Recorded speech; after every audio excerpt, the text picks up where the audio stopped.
Dark சைக்காலஜிஸ், manipulators உங்ககிட்ட use பண்ணுவாங்க இத. நீங்க நெறைய இடத்துல பார்த்துருப்பீங்க. எப்போ ஒருத்தர் வந்து அவங்களோட எமோஷன்ஸ நம்மகிட்ட ஷேர் பண்றாங்களோ, அப்ப நமக்குள்ள என்ன தோணும்னா, இவங்க நம்மகிட்ட அவங்களோட எமோஷன்ஸ ஷேர் பண்றாங்களே, நம்மளும் நம்மளோட எமோஷன்ஸ ஷேர் பண்ணிக்கலாம் அப்டின்ட்டு நெனைப்பீங்க. ஆனா, நீங்க இங்க தான் தப்பு பண்றீங்க. நீங்க எப்போ யார வேணா நம்பலாம். ஆனா, எப்போ ஒருத்தர் வந்துட்டு, நான் எப்பவுமே இன்செக்யூரா இருக்கேன், எப்பவுமே எனக்கு ஒருத்தவங்க தொல்ல குடுத்துட்டு இருக்காங்க, அவங்க கிட்ட நம்ம எப்படி தப்பிக்கிறது, அந்த மாரி சொல்றாங்களோ, அவங்கள மட்டும் நம்பாதீங்க. இந்த மாரி ஆளுங்க கூட எப்பவுமே வம்பு வச்சுக்காதீங்க. அவங்க கிட்டயும் போகாதீங்க. அதுல இன்னும் சில பேர் இருப்பாங்க. அவங்க எப்படின்னா, யார் என்ன சொன்னாலும் ஒரு ஸ்போர்ட்டிவா எடுத்துப்பாங்க. அவங்களுக்கு எவ்வளோ கஷ்டம் வந்தாலும், அவங்க வந்து வெளிய காட்டிக்க மாட்டாங்க. கோ வித் த ஃப்ளோன்னு சொல்லுவாங்க. அவங்களுக்கு புடிச்ச மாரி தான் பிஹேவ் பண்ணுவாங்க. ஆனா இங்க பாயிண்ட் என்னன்னா, வாழ்க்கை எல்லாருக்குமே ஒரு லெவலான ஒரு பெயின குடுக்கும். அந்த பெயின் ஒருத்தருக்கும் ஒரு மாரி டிஃபரெண்ட்டா இருக்கும். யார் நெறைய பிட்ரேயல், நெறைய ஏமாத்துறவங்க கிட்ட இருந்து தப்பிச்சு வந்திருக்காங்களோ, அவங்க வந்து யார் ஏமாத்துனாலும் பயப்பட மாட்டாங்க. ஏன்னா, அவங்களுக்கு எக்ஸ்பீரியன்ஸ் ஆயிருக்கு இதெல்லாம். நான் இதெல்லாம் ஏன் இப்போ சொல்றேன்னா, ஒரு மேனிபுலேட்டர் வந்துட்டு உங்ககிட்ட உங்களோட பர்சனல் விஷயத்த யார்கிட்டயாவது ஷேர் பண்றாங்கன்னா, நீங்க என்ன பண்ணணும்? முதல் விஷயம், நீங்க எப்பவுமே ஒரு பர்சனலான விஷயத்த எப்பவுமே யாருக்கும் ஷேர் பண்ணாதீங்க. அண்ட் 2வது என்னன்னா, நீங்க பர்சனல்ஸா அவ்வளவா வச்சுக்காதீங்க. ஒரு பர்சனல் விஷயம் எப்படி இருக்கும்னா, ஒரு 2 பேருக்கு இல்லன்னா ஒரு குரூப்புக்கு சம்மந்தப்பட்டதா இருக்கும்.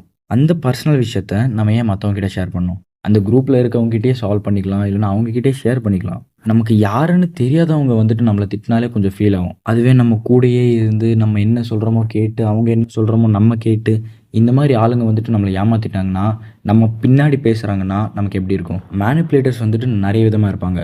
அதுல சில பேர் எப்படி இருப்பாங்கன்னா, அப்பாவே தெரிவாங்க. ரொம்ப சைல்டா இருப்பாங்க. ரொம்ப வந்துட்டு யார்கிட்டயும் பேச மாட்டாங்க.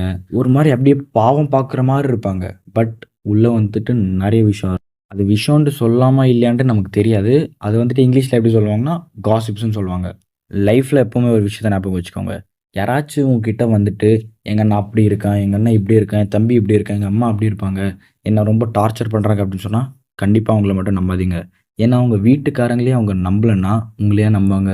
Everything has a limit Dude. இதனால நீங்க என்ன பண்ணணும்னா, அவங்க என்ன சொன்னாலும், அவங்களோட கஷ்டத்த என்ன சொன்னாலும், ஓகே எல்லாமே சரியாயிடும் அப்டின்ட்டு சொல்லி உட்டுருங்க. ரொம்ப பர்சனலா போய் நீங்க ஏதோ ஹீரோ மாரி நெனச்சு, அத சால்வ் பண்ணலான்ட்டு போய், நீங்க மொக்க வாங்குறது வேணாம். யாரோட பிரச்சன அவங்க சால்வ் பண்ணா தான் கரெக்ட்டா இருக்கும். ஃபார் எக்ஸாம்பிள் ஒரு விஷயம் சொல்றேன். நீங்க சாப்பிட்டா தான் உங்களுக்கு வயிறு எரியும். மத்தவங்க சாப்பிட்டா உங்களுக்கு க்ளோஸ் ஆனவங்க, உங்களோட ஜிகிரி தோஸ்த் சாப்பிட்டா உங்களுக்கு வயிறு நெறையாது.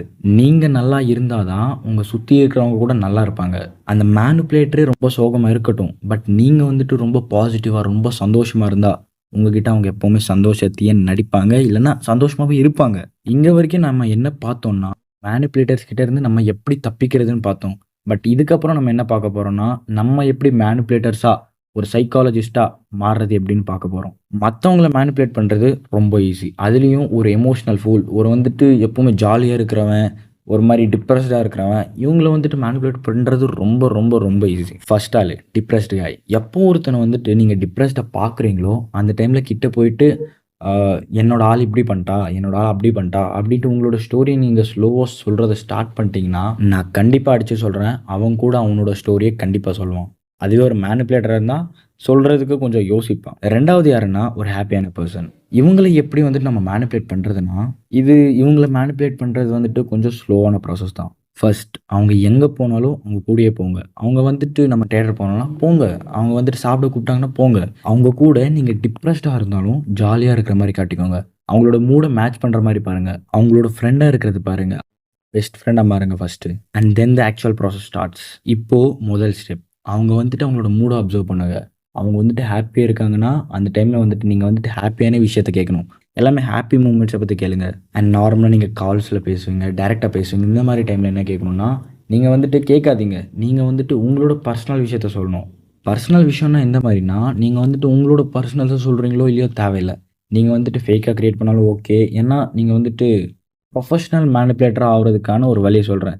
அதுவே ஒரு ஃப்ரெண்ட்ஸ் கிட்ட இருந்து உண்மை தெரிஞ்சுக்கணும்னா, நீங்க உங்களோட பிரைவேட் ஸ்டோரிய கூட சொல்லிக்கலாம். கொஞ்சம் கொஞ்சம் நாட்கள் போக போக, அவங்க வந்துட்டு உங்ககிட்ட எல்லாமே ஓப்பனா சொல்லிடுவாங்க. ஆனா, இதுல ஒரு டவுட் வரும். அவங்க எல்லா விஷயமும் நம்மகிட்ட சொல்ட்டாங்களா? அப்டின்ட்டு. அத எப்படி கண்டுபிடிக்கணும்னா, நீங்க அப்சர்வ் பண்ணுங்க அவங்கள. அவங்க யாரு கூட நெறைய சுத்துறாங்க? யாரு கூட ஒரு டேல most of the time spend பண்றாங்க? இந்த மாரி விஷயங்கள வச்சு நம்ம கண்டுபிடிச்சிடலாம். அவங்க வந்துட்டு நம்மகிட்ட ஃபுல் ஓப்பன் ஆயிட்டாங்களா? இல்லன்னா இன்னும் ஏதாச்சும் சீக்ரெட்ஸ் இருக்கான்ட்டு. இதுக்கப்புறம் த மேஜிக் ஸ்டார்ட்ஸ்.